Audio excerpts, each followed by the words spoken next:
Namaskar.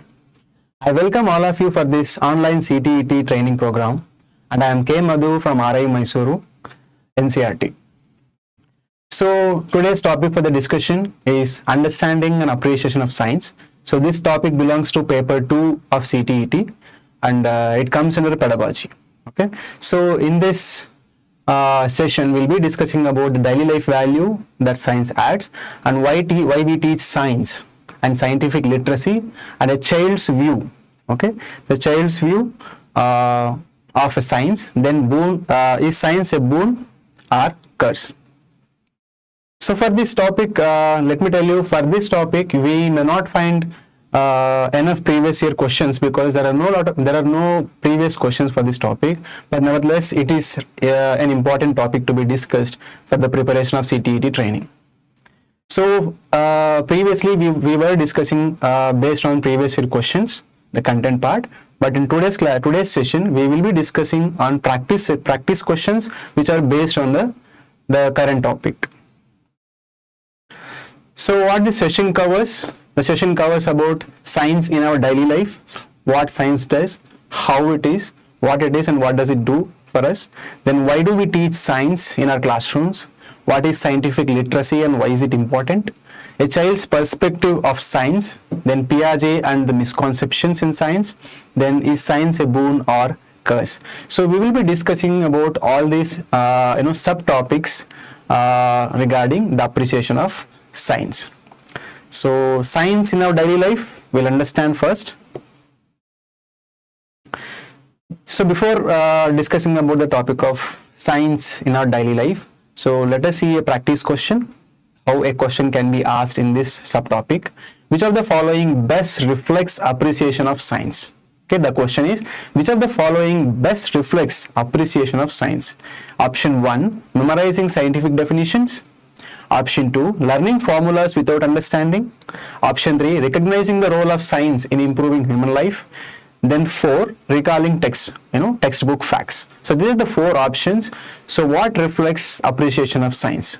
So when it comes to appreciation, it is understanding, it is recognizing the importance of something. So it is option 3 that is right, that is recognizing the role of science in improving human life. So we can see at the down, the option 3 is right. So appreciation is value what science does for humanity. So not just recalling what science says, its definitions, its function, its descriptions and all. So other options are memory task, not appreciation, right? So science in everyday life. So what do we mean by science in everyday life? So appreciation begins by seeking science. By seeing science work all around us. It is recognizing, right? It is recognizing the importance of science in our daily life. So how does science help in our daily life? How does it make our life very comfortable and healthy? So under science in everyday life, we can see topics like the concepts like healthcare and medicine, space and cosmic reach, global connectivity, and daily comfort. So science helps us in many ways in our life for all our comforts, regarding transportation, regarding food and nutrition, regarding clothing, regarding technology invention, regarding healthcare, medicine, a lot of ways in which science helps us. Okay, so a lot of ways in the sense like we just listed now. So numerous ways. There are few ways we just discussed now, and I have listed few uses of science. But then there are numerous ways. Everything that is happening around is science. Everything that is helping us to understand is science process. Next, conducting scientific experiments. The next practice question is conducting scientific experiments in the classroom primarily develops. So this means what does conducting scientific experiments helps in, right? So is it the first option is memorization of skills. The second one is competitive attitude. Third one is critical thinking and logical reasoning. The fourth one is handwriting skills. So why do we conduct experiments, scientific experiments in our classrooms? Is it for memorization of skills? Is it for competitive attitude? Or is it for handwriting skills or critical thinking and logical reasoning. In the previous sessions, when we were talking about nature and scope of science and aims and objectives, and the aims and objectives of science were one of the aims and objectives were like critical thinking and logical reasoning, developing critical thinking, scientific temper, scientific literacy. So this is the purpose why we do scientific experiments, and through scientific experiments, it is it is possible to develop critical thinking, logical reasoning and all. But whereas other options, when you see, we don't do experiments for memorization, memorization skills or competitive attitude for handwriting skills. So all these option 1 and option 2 and option 4 become irrelevant in this context. It's only critical thinking and logical reasoning, which is right option in this. So experiments push children to observe, reason and deduce, building critical, logical structured thinking. So while experimenting, they undergo, they involve better, they engage better, the active learning takes place. We were also discussing in the other session that science, while doing something, while performing an activity, when your body is involved physically and when you are performing manual skills, all of your domains, the learning domains are involved. There is an involvement of cognitive domain, there is an involvement of psychomotor domain, and there is an involvement of affective domain also. So that makes learning very rich and more appropriate. So for this question, the answer is the third option. Next is, why do we teach science? Why do we teach science? So core values. So playway methods. So we teach science through playway methods, and science should be taught through playway methods because there are a lot of abstract concepts and abstract function physiologies that are there in science. So if it is not playway method or activity based or more engaging, it doesn't become meaningful to the students. Then critical thinking, it is to develop, we teach science in our classrooms to develop critical thinking with appropriate experiments that build logical and structural reasoning. Then it is also to burst myths. There are a lot of myths, a lot of misconceptions in our in our daily life that we listen to. We might listen from our parents, we might listen from our relatives, we might listen from our extended family, wherever it is, even from a stranger. We come across so many people in our life, and we get to listen and we get to practice all this myths. So it is also to bust those myths, understand that they are myths, and trying to learn and understand what is the truth. Though science is why we teach science is also for vocational value, because it helps us to get into an employment like engineering, agriculture and paramedical and all that. Then it is also about the positive attitude. Science also helps us to develop a positive attitude, a confident and a rational thinking. So why even in our daily life we have to take so many decisions, we have to take few steps in our life, need not be in the education, even the other way also. So this science helps us to develop this positive attitude, a kind of confidence and a rational thinking, which is required for any step to be taken, or which is required for any decision to be made. Then inquisitive skills like hands-on and activities and sparks questions. So it is also helps us to question everything and understand things in a better way. So key points are what? So you can see at the key point, that was the practice set, the wrong option. Yes. So when you see, when you go through the questions like this regarding the current topic, as I said, there are no previous year questions. So this is planned based on the practice questions, which are prepared based on the content. So when you go through all these questions, what you find is the wrong options always, always they will have options like, they will have words like wrote or passive or dictating, copying, and repeated testing. So these are the words that will be there for wrong answers. For the right answers, we can see wordings like active and inquiry driven. Can be active, can be inquiry driven, can be engaging, motivating, interest, value, attitude, scientific literacy and all these things. So wherever you find these kind of words, they are positive words, with respect to this topic. So scientific literacy emphasizes. So what does scientific literacy emphasizes? So science is, the major aim of science is to develop scientific literacy. So what does this scientific literacy emphasizes? So option 1 is memorizing definitions. Option 2 is learning textbook facts only. Option 3, understanding how scientific knowledge is generated. Option 4, reproducing information. So when you see the first one, memorizing definitions, it's very lower order, it's at a lower order level, just remembering things in the Bloom's taxonomy that we discussed. So scientific literacy is beyond that. So definitely not memorize, just memorizing definitions.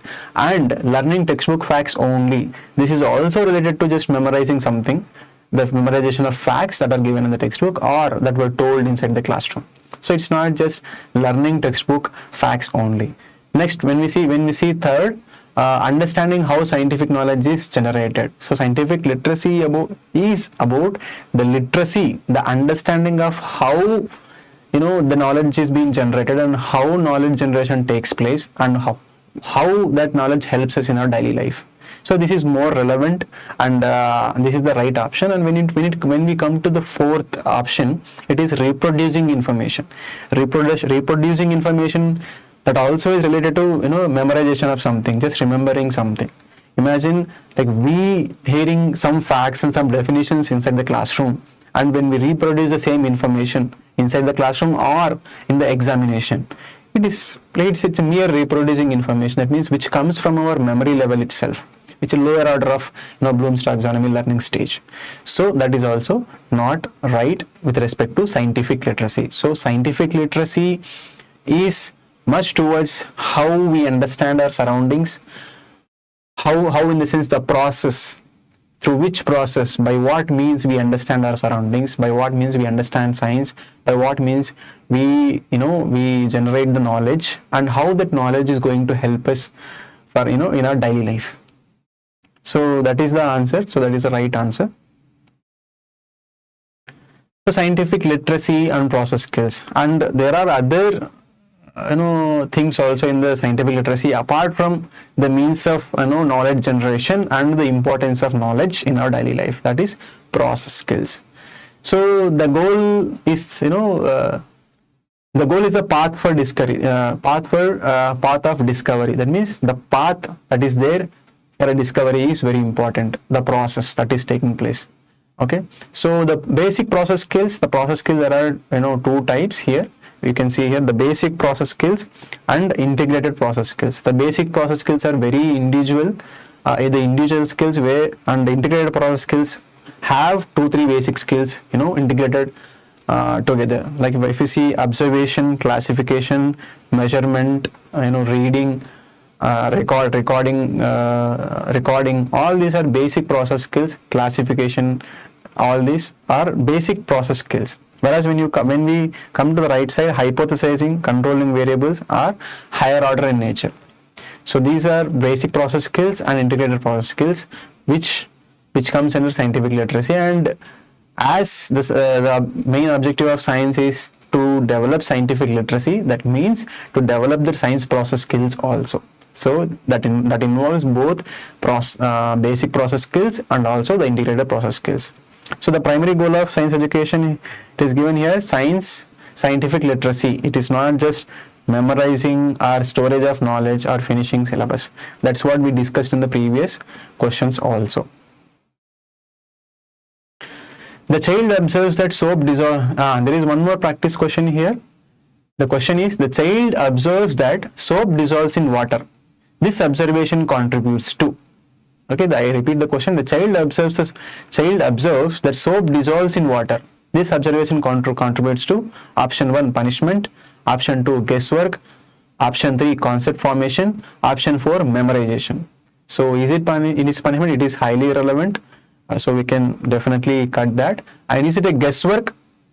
He is observing the soap dissolving in the water. So it is not definitely a guesswork because he is observing it. There is some sensible some senses are used to understand some process that is happening right in front.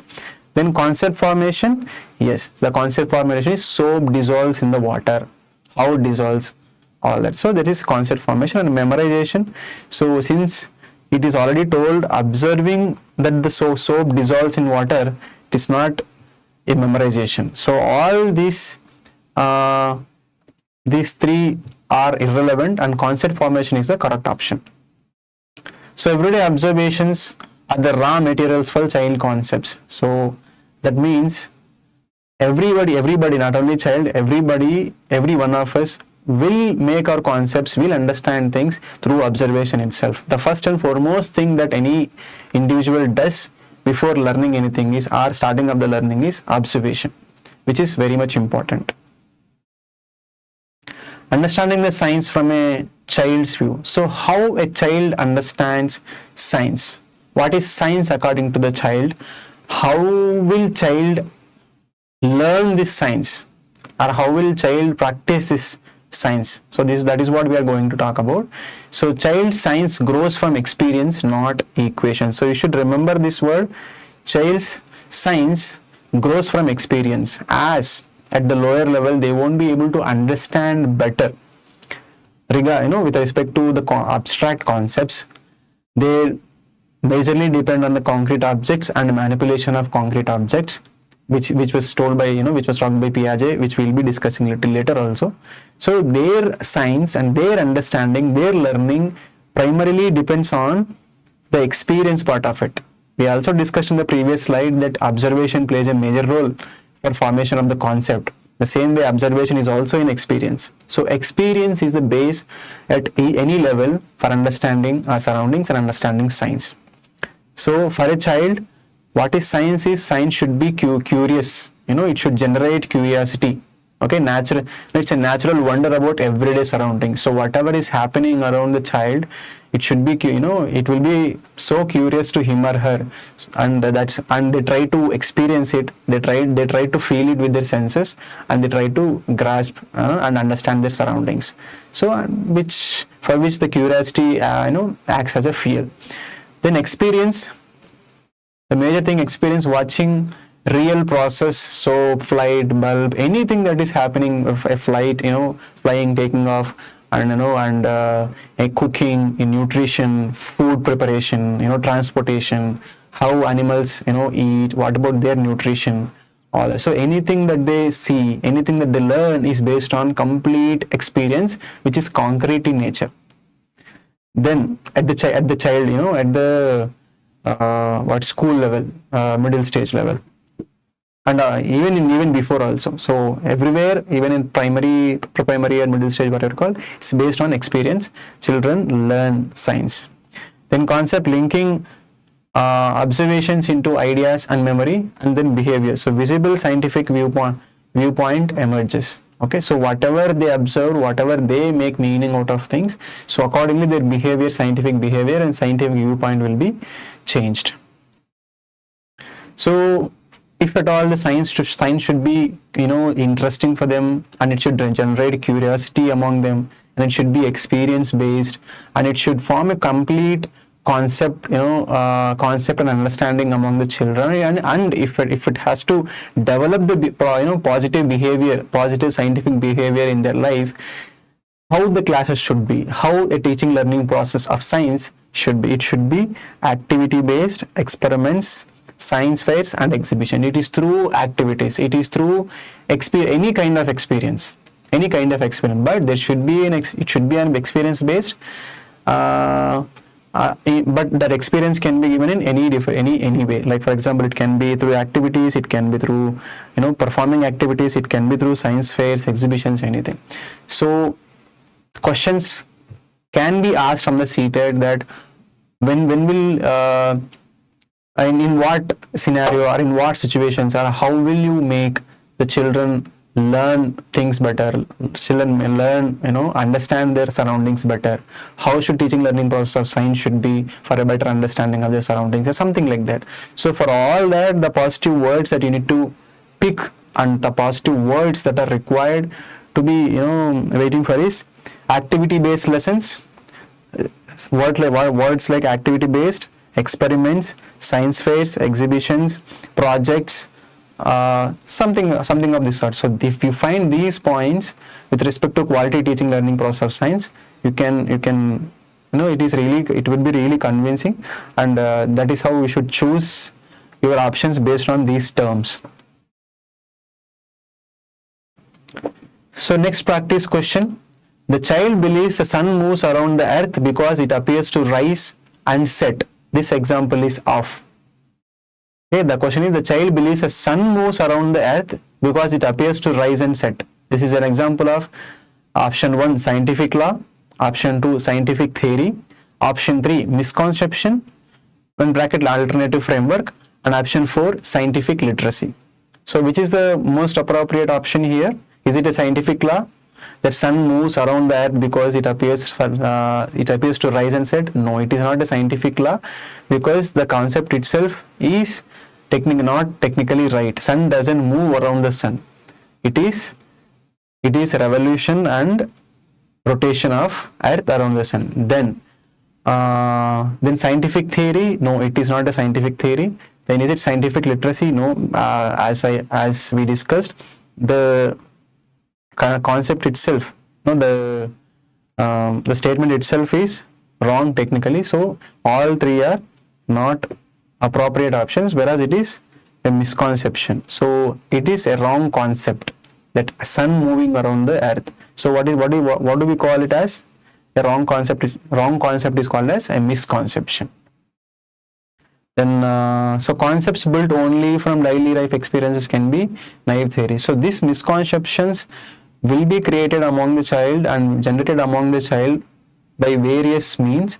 Can be anyway, it can be from anyone, whether it be family members or non-family members, even in school, even from friends. So there are a lot of scope for children to develop these misconceptions, which should be addressed inside the classroom and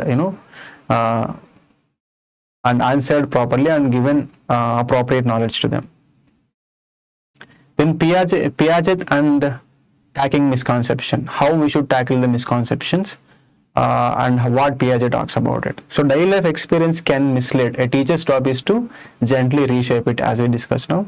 So the Piaget's concrete operational stage, that is from 7 years to 11 years. This is the stage where students try to understand everything better through hands-on activities and through experience. So since it is very important for a child to understand things, and the base for understanding is an experience and experiential way of learning and teaching things. So at that level, how a child learns is by manipulating concrete objects in their life. Whatever the objects they find around them, it is through manipulation, through feeling, through sensing, whatever is there around them. Concrete operational by manipulating the concrete objects in their surroundings. Then alternative frameworks. So as we discuss, alternative frameworks like misconception, something alternative frameworks, when we mean alternative framework, is something other than what is original, something other than an alternative understanding of a concept, like a misconception, right? So naive ideas, sun orbits earth from both observation and law. So through observation we can create misconceptions, or by listening, or by seeing anything that is wrong. So use cognitive conflict. So what should we do when there are misconceptions among the child? So using cognitive conflict as a method, we can rectify these misconceptions. We can remove those misconceptions and give a correct conception to the students. So mostly when you find options like scolding, like giving punishment and all, when questions are asked, like when you find there is a wrong concept, a student understood the concept in a wrong way, or he is not able to articulate the concept in a appropriate way, what should be done? What is the best way to do? So options can also be there, like scolding, like giving punishment, like giving imposition and all that, but that shouldn't be the case. So it is how you should deal with these misconceptions is through designing experiments and providing them with ample scope to try and understand by themselves through experiences. and that is happens with experiments. So we just have to provide them with enough opportunities to experiment regarding what they have misconception, and try to have that cognitive conflict, the thought, the conflict in the thought process, that they thought it is like that, but it is something else, and something else is happening, something else they are learning through experimentation. So this is what is the right way to clear misconceptions and provide them with appropriate conception. So experiments that create cognitive conflict, not punishment or attention, is the best way for dealing misconceptions among children. Next, next practice question. The teacher runs a classroom debate on nuclear energy, asking students to weigh benefits and risk before concluding. This primarily promotes. Okay, the teacher in the classroom starts a debate by asking what are the benefits and risks of developing nuclear energy. So this primarily promotes option 1, rote memorization, option 2, competitive learning only, option 3, content recall, option 4, scientific appreciation, ethical reasoning, and informed decision. Since all the positive words are used here, so definitely this will be the answer: scientific appreciation, ethical reasoning. These options are intentionally kept like that, because as soon as you see the terms like this, the positive terms that are important, that to be kept in mind regarding teaching learning process and the scientific literacy and all, so it is very easy for you to understand. Okay, all others are not relevant, whereas correct option is this. So is science a boon or curse? Is it a benefit or is it danger for the humanity? So science here it is said that science is value neutral. So its impact depends on how humans really use it. For example, science is value neutral in the sense science doesn't have any value. Science exists as it is. But how do we use science in our daily life? That's what says whether it is useful to us, whether it is destructive to us, whether it is harmful to us and all. If science is used in a appropriate way, if science is used in a in a good way, that is which should be helpful for all the humanity and the whole world, all the other organisms, it is good for us. But there are other ways also how science actually is destructing and harmful to the humanity and all other living beings. So science is both, it can be boon, it can be curse also. That is what. So for good intention, we have all the comforts that we are having because of science, that is medicine, connectivity, comforts, and manufacturing, employment. There are a lot of things that are happening, and we are comfortable in our life because of science. On the other side, it is also danger, it is also harmful in the society, because science is helping people to develop weapons of mass destruction. The best example is Hiroshima and Nagasaki. Then automation, technological unemployment, how technology is taking over things and people are getting unemployed. Then humans bear responsibility for misuse of science and making it more dangerous. So that is, science is it benefit or wrong? That depends on how humans really use it. So quickly we see, so this is a very small topic that we discussed now, that is appreciation to science. And we also discussed that I also told you that there are no previous year questions that were found but it is being discussed because there is always a chance that that CTET can ask questions from any topic. Okay, so for a quick revision and quick memorization, let us link words so that you understand and go for a correct option. So when you see appreciation word, it is seeing the value part of it. Appreciation means recognizing the value, recognizing the importance. So teach activity means when you find a question related to teaching activity or a teaching learning process, you should look for the words play way, experimentation, inquiry, but never rote learning. Okay, the aim of scientific literacy, with respect to aims of scientific literacy, it is a path. Okay, it is a process of knowledge generation and how that is helpful for us. Start from the experience, okay, every day. So how experience happens, how experienced, how somebody experiences, it's through a process called, scientific process called observation, concept formation, viewpoint, experimentation, all this will come.